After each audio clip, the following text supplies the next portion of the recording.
ಏನಾಯ್ತು? ಭಗವಂತ ಕಂಸನ ಹೆಸರು ಕೇಳುತ್ತಲೇ ನಿಶ್ಚಲವಾದೆಯಾ? ಈ ತಾಪದಲ್ಲಿ ಶಿಲೆ ಏಕೆ ಆಗಿಬಿಟ್ಟೆ?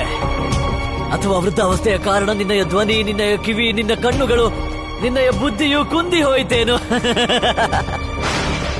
ಎಲ್ಲಿದ್ದಾರೆ ಎಲ್ಲಿದ್ದಾರೆ ನಿನ್ನ ಆ ಸ್ವಾಮಿ? ಎಲ್ಲಿದ್ದಾರೆ? ಯಾರು? ಶುಕ್ರಾಚಾರ್ಯ? ಹಾ ಅದೇ ಶುಕ್ರಾಚಾರ್ಯ. ಹೇಗೆ ಇರುತ್ತಾರೆ? ಎಲ್ಲಿದ್ದಾರೆ ಆ ಶುಕ್ರಾಚಾರ್ಯ? ಹಾಗೆ ಹೇಳು. ಶುಕ್ರಾಚಾರ್ಯರನ್ನು ನೋಡಬೇಕೆ? ನಡಿ, ನನ್ನ ಹಿಂದೆ ಹಿಂದೆ ಬಾ.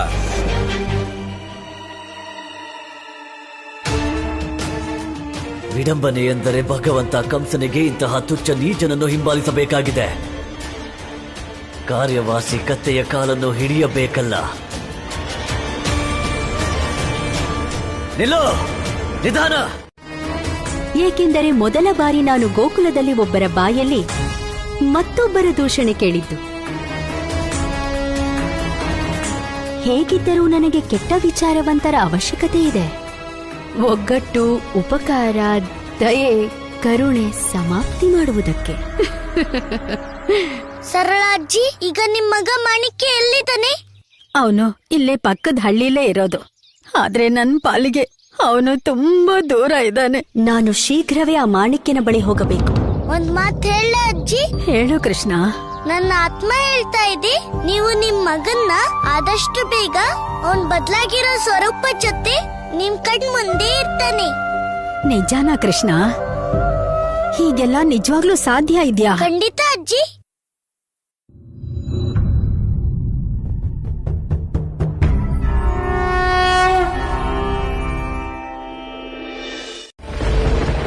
ಭೂಮಿಯ ಭಗವಂತನೆಂದು ಹೇಳಿದ್ದೆ ಅಲ್ಲವೇ ನಿನ್ನನ್ನು ನೀನು? ನೀನು ಭಗವಂತನಾದರೆ ನಿನ್ನಲ್ಲಿ ಎಷ್ಟು ದೌರ್ಬಲ್ಯವೇಕೆ? ನೀನು ನನಗಿಂತಲೂ ವಯಸ್ಸಲ್ಲಿ ಕೂಡ ಬಹಳ ಚಿಕ್ಕವನು. ಆದರೂ ನನ್ನ ಜೊತೆ ನಡೆಯಲು ನಿನಗೆ ಸಾಮರ್ಥ್ಯವೇ ಇದ್ದಂತಿಲ್ಲವಲ್ಲ. ನೀನು ನಿಜವಾದ ಭಗವಂತನಲ್ಲ. ಭಗವಂತನ ಅರ್ಥ ಗೊತ್ತೇನು? ಅವನು ಸರ್ವಶಕ್ತಿಶಾಲಿ. ಅಸಂಭವವನ್ನು ಸಂಭವ ಮಾಡುವವನು ಭಗವಂತ. ಆದರೆ ನೀನು ನೀನಂತೂ ಮಿಥ್ಯಾ ಭಗವಂತನೇ. ನಿನ್ನ ಕಾರಣದಿಂದ ಪೃಥ್ವಿಯಲ್ಲಿ ತ್ರಾಹಿಮಾಂ ತ್ರಾಹಿಮಾಂ ಎನ್ನುತ್ತಲೇ ಇರುತ್ತಾರೆ. ಏಕೆ? ಸತ್ಯವೋ ಅಲ್ಲವೋ? ನಿನಗೆ ಗೊತ್ತೇನು? ಒಬ್ಬ ನಿರರ್ಥಕ ರಾಜ ಒಳ್ಳೆ ರಾಜ್ಯವನ್ನೇ ನಾಶ ಮಾಡುತ್ತಾನೆ.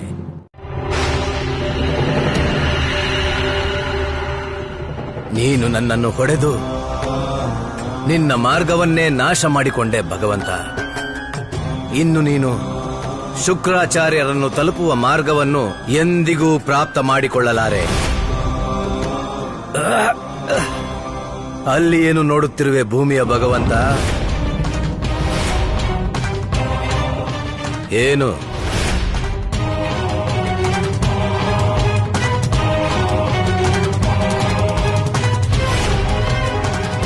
ನಡಿ. ಎಲ್ಲಿಯವರೆಗೂ ನಾನು ಶುಕ್ರಾಚಾರ್ಯರನ್ನು ಭೇಟಿಯಾಗುವುದಿಲ್ಲವೋ ಅಲ್ಲಿಯವರೆಗೆ ಈ ವೃದ್ಧನನ್ನು ಸಹಿಸಿಕೊಳ್ಳಬೇಕು.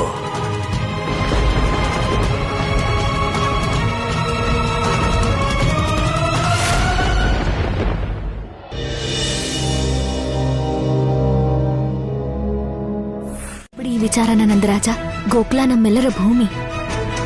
ನಮ್ಗೆ ಈ ಮಣ್ಣಿನ ಜೊತೆ ಸಂಬಂಧ ಇದೆ. ಬೇರಿಲ್ದೆ ಯಾವ ಮರನೂ ಜೀವಂತ ಇರೋದಿಲ್ಲ. ಭೂಮಿ ಬೇರನ್ನ ಹಿಡ್ಕೊಂಡ್ರೇನೆ ಆ ಮರಕ್ಕೆ ಅಸ್ತಿತ್ವ ಇರೋದು ನಂದರಾಜ. ಹಾಗೆ ನಂದರಾಜ, ನೀವು ಒಂದ್ಸಲನಾದ್ರೂ ಕಂದನ್ ಬಗ್ಗೆ ಯೋಚಿಸ್ಲಿಲ್ವಾ? ಈ ಸಂಪೂರ್ಣ ಗೋಕುಲ ಅವನ ಪರಿವಾರ, ಅವನಪ್ಪನೇ ಅವನನ್ನ ತನ್ನ ಪರಿವಾರದಿಂದ ದೂರ ಮಾಡ್ತಾರೆ ಅಂತ ಅವನಿಗೆ ಗೊತ್ತಾದಾಗ ಅವನ ಮೇಲೆ ಎಷ್ಟು ಪ್ರಭಾವ ಬೀರುತ್ತೆ. ಯಶೋಧೆ, ನಾನು ನಿನ್ ಮಾತನ್ನ ಒಪ್ಪಲ್ಲ ಅಂತಲ್ಲ, ಆದ್ರೆ ಏನ್ ಮಾಡೋದು? ನಾವೆಲ್ಲಿಂದ ಹೋಗೋದ್ರಿಂದಾನೇ ಗೋಕುಲ ಜನಕ್ಕೆ ಒಳ್ಳೇದು. ಯಶೋಧೆ, ನೀನು ಗಟ್ಟಿ ಆಗ್ಲೇಬೇಕು. ಎಲ್ಲ ಮೋಹನು ತ್ಯಜಿಸ್ಲೇಬೇಕು. ಇನ್ನು ನಮ್ಮ ಕೃಷ್ಣನ್ ವಿಷಯ ಅವನ್ಗೆ ನಾನು ಅರ್ಥ ಮಾಡಿಸ್ತೀನಿ.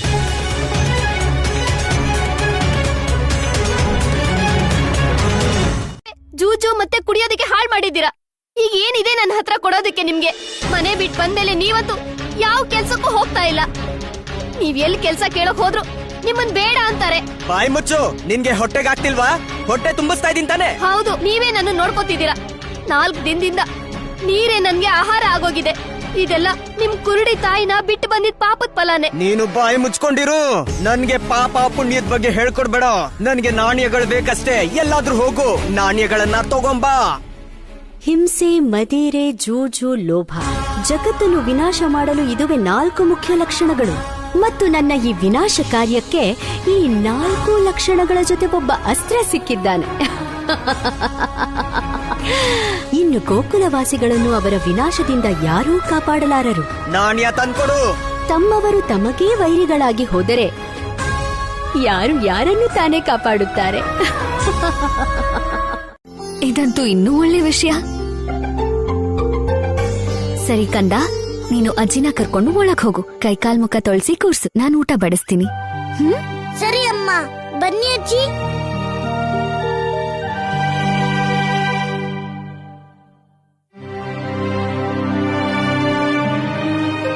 ನೋಡ್ತಿದ್ದೀರಲ್ಲ ನಂದರಾಜ, ಕೃಷ್ಣ ಗೋಕುಲದ ಜನರನ್ನ ಎಷ್ಟು ಹಚ್ಕೊಂಡಿದ್ದಾನಂತ. ಇಲ್ಲಿನ ಪ್ರತಿ ವ್ಯಕ್ತಿ ಮೇಲೆ ಅವನಿಗೆ ಪ್ರೀತಿ ಇದೆ. ನೀವು ಅವನನ್ನ ಅವರೆಲ್ಲರಿಂದ ಬೇರೆ ಹೇಗ್ ಮಾಡೋಕಾಗತ್ತೆ? ಅವನ ಗೆಳೆಯರಿಂದ ಹೇಗ್ ಬೇರೆ ಮಾಡೋಕಾಗತ್ತೆ? ಇಲ್ಲಿಂದ ದೂರ ಹೋದ್ಮೇಲೆ ಕಂದ ಖುಷಿಯಾಗಿರೋಕಾಗತ್ತಾ? ನೀವ್ ಖುಷಿಯಾಗಿರೋಕಾಗತ್ತಾ ಹೇಳಿ? ನಂದರಾಜ, ಜೀವನದ ನಿಜವಾದ ಖುಷಿ ಸಂಬಂಧಗಳ ಬಂಧನ. ಮತ್ತೆ ಅದನ್ನ ಬಿಟ್ಟು ಹೋದ್ರೆ ಕೇವಲ ದೇಹ ಜೀವಂತವಾಗಿರುತ್ತಷ್ಟೇ, ಆತ್ಮ ಅಲ್ಲ.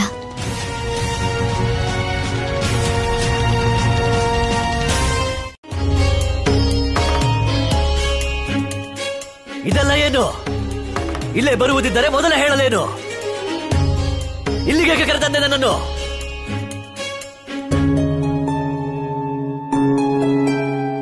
ಇದಕ್ಕಾಗಿ ಈಗ ನನಗೆ ವಿಷ್ಣುವಿನ ಶತ್ರು ಶುಕ್ರಾಚಾರ್ಯರನ್ನು ಭೇಟಿಯಾಗುವುದಿಲ್ಲದಿದ್ದರೆ ಇದೇ ಕ್ಷಣ ಇದೇ ದಂಡದಿಂದ ಭೇದಿಸುತ್ತಿದ್ದೆ ನಿನ್ನನ್ನು. ಸ್ವಲ್ಪ ಸಮಯ ಪೂರ್ವ ನಾನು ಈ ದಂಡವನ್ನು ಇಲ್ಲೇ ಮರೆತಿದ್ದೆನು. ನಿನ್ನನ್ನು ನೋಡಿ ನನ್ನ ಮನದಲ್ಲಿ ಒಂದು ವಿಚಾರ ಬಂದಿತು. ನೀನು ನನ್ನ ರಕ್ಷಕನಾಗಿ ನನ್ನನ್ನು ಇಲ್ಲಿಗೆ ಕರೆತರುವೆ ಎಂದು ನೀನು ಸಹ ಬಂದೆ. ಇನ್ನು ನನ್ನ ಕಾರ್ಯವಾಯಿತು. ನೀನಿನ್ನು ಹೊರಡಬಹುದು. ತುಚ್ಛ ಪ್ರಾಣಿ, ಭೂಮಿಯ ಭಗವಂತ ನಾನು, ಭಗವಂತ ಕಂಸ.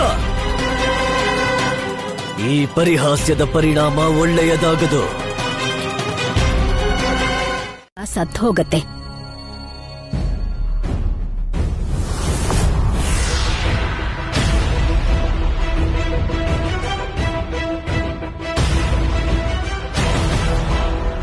ಚಿನ್ನದ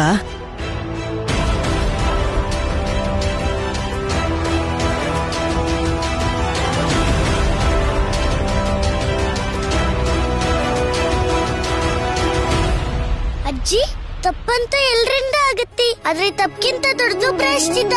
ಯಾವುದೇ ಮನುಷ್ಯ ತನ್ನ ತಪ್ಪಿಗೆ ಪ್ರಾಯಶ್ಚಿತ್ತ ಮಾಡ್ಕೊಂಡ್ರೆ ಆಗ ತಪ್ಪಿನ ಪಾಪದಿಂದ ಮುಕ್ತ ಆಗ್ಬಿಡ್ತಾನೆ.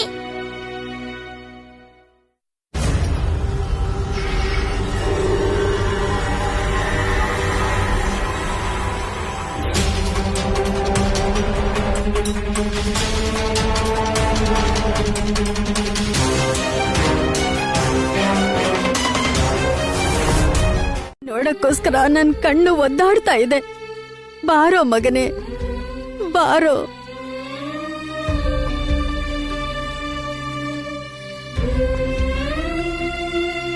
ನೋಡಿದ್ಯಾ, ಬರ್ಲೇ ಇಲ್ಲ ಅವನು. ಬರ್ತಾನೆ ಅಜ್ಜಿ, ಬಂದೇ ಬರ್ತಾನೆ. ಬರೋದಿದ್ರೆ ಅವನ ಉತ್ತರ ಕೊಡ್ತಿರ್ಲಿಲ್ವಾ? ಧ್ವನಿ ಅವನ್ ಕಿವಿ ಕೇಳ್ದೆ ಇದ್ರೆ ಇನ್ನೊಂದ್ ಬಾರಿ ಮತ್ತೆ ಕರ್ತು ನೋಡಿ. ಯಾರಿಗ್ ಗೊತ್ತು, ಈಗ ಅವನ್ ಕೇಳಿಸ್ಲೂಬಹುದು. ನೀನ್ ಹೇಳದ್ಮೇಲೆ ನಾನ್ ಮತ್ತೆ ಒಂದ್ಸಲ ಕರೆದ್ ನೋಡ್ತೀನಿ. ಮಗ ಮಾಣಿಕ್ಯ, ಬಾರೋ. ನೋಡು, ನಿನ್ನಮ್ಮ ಕರೀತಾ ಇದ್ದಾಳೆ, ಬಾರೋ. ಅಮ್ಮ, ಅಮ್ಮ.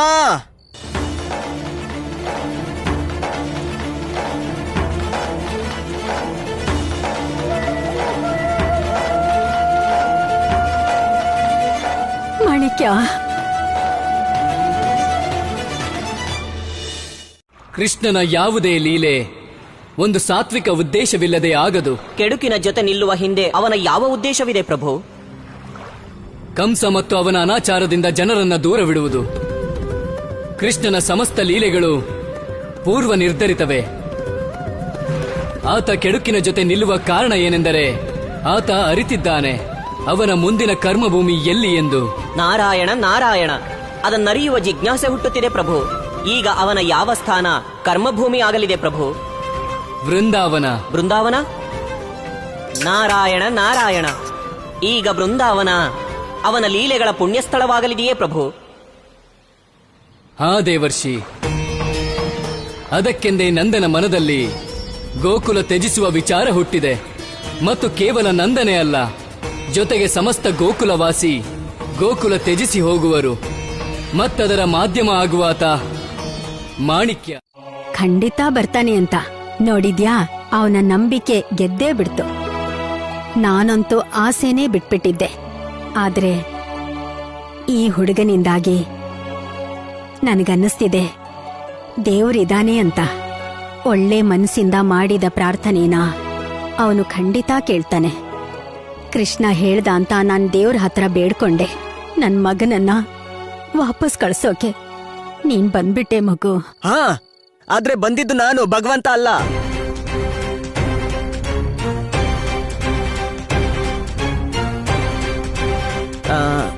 ಅಮ್ಮ, ರಾತ್ರಿ ತುಂಬಾ ಹೊತ್ತಾಯ್ತು. ಈಗ ನೀನು ಮಲ್ಗೋದೇ ಒಳ್ಳೇದು. ನಡಿ ಅಮ್ಮ.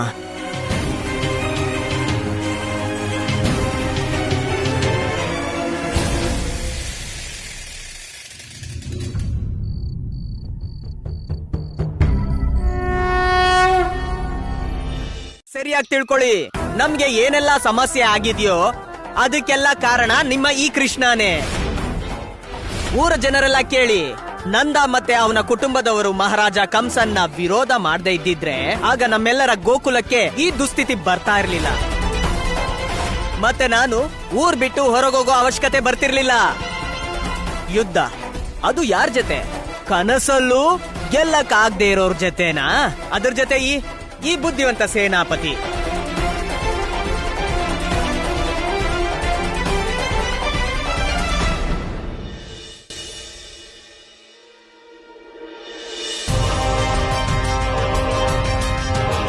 ನಂದರಾಜ, ನಂದರಾಜ, ನೀವಿದೇನ್ ಮಾಡ್ತಿದ್ದೀರಾ? ಯಶೋದೆ, ಒಂದೇ ಪ್ರಶ್ನೆನ ಎಷ್ಟ್ ಸಲ ಕೇಳ್ತೀಯಾ? ಹೋಗಕ್ಕೆ ತಯಾರಿ ಮಾಡ್ಕೋತಿದ್ದೀನಿ. ಆದ್ರೆ ಯಾಕೆ? ಗೋಕುಲದ ಜನರು ಒಳ್ಳೇದಕ್ಕೋಸ್ಕರ. ನಂದರಾಜ, ಗೋಕುಲದ ಜನರು ಶಾಂತಿಯಿಂದ ಜೀವನ ಮಾಡ್ಬೇಕು ಅಂದ್ರೆ ನಾನು ನನ್ನ ನಿರ್ಣಯಕ್ಕೆ ಅಂಟ್ಕೊಂಡಿರ್ಬೇಕು. ನನಗೀಗ್ಲೂ ಅರ್ಥ ಆಗ್ತಿಲ್ಲ ನಂದರಾಜ, ನಿಮ್ಮ ಈ ನಿರ್ಣಯದ ಕಾರಣ. ನನ್ನ ಈ ನಿರ್ಣಯಕ್ಕೆ ಕಾರಣ ಕೃಷ್ಣನ್ ಮೇಲ್ ಬರೋ ಪ್ರಶ್ನೆಗಳು. ಇವತ್ತೇನೋ ಮಾತಲ್ಲಿ ಮಕ್ಕಳು ಹೇಳಿದ್ರು, ನಮ್ ಕೃಷ್ಣ ನಕ್ಕಾಗೆಲ್ಲ ಅದ್ಯಾಕೋ ಗೋಕುಲ ಜನರಿಗೆ ಕಷ್ಟ ಬರುತ್ತೆ ಅಂತ. ಒಂದ್ಸಲ ಯೋಚಿಸು, ಈಗ ಆಗದೆ ಇರ್ಲಿ, ಆದ್ರೆ ದೊಡ್ಡೋರೇನಾರು ಈ ಮಾತಾಡಿದ್ರೆ ಅವರು ನಮ್ ಕೃಷ್ಣನ್ನ ಎಲ್ಲ ನೋವುಗಳಿಗೂ ಕಾರಣ ಅಂತಂದ್ರೆ ಏನಾಗುತ್ತೆ ಯೋಚಿಸು. ನಂದರಾಜ, ನನಗರ್ಥ ಆಯ್ತು ನಿಮ್ ಭಾವನೆ. ಸರಿ, ಈಗ ಇದೇ ಕಾರಣ ಆದ್ರೆ ನೀವೀಗ ಗೋಕುಲನ ಬಿಡೋಕೆ. ಹಾಗಾದ್ರೆ ಬನ್ನಿ ನನ್ ಜೊತೆ.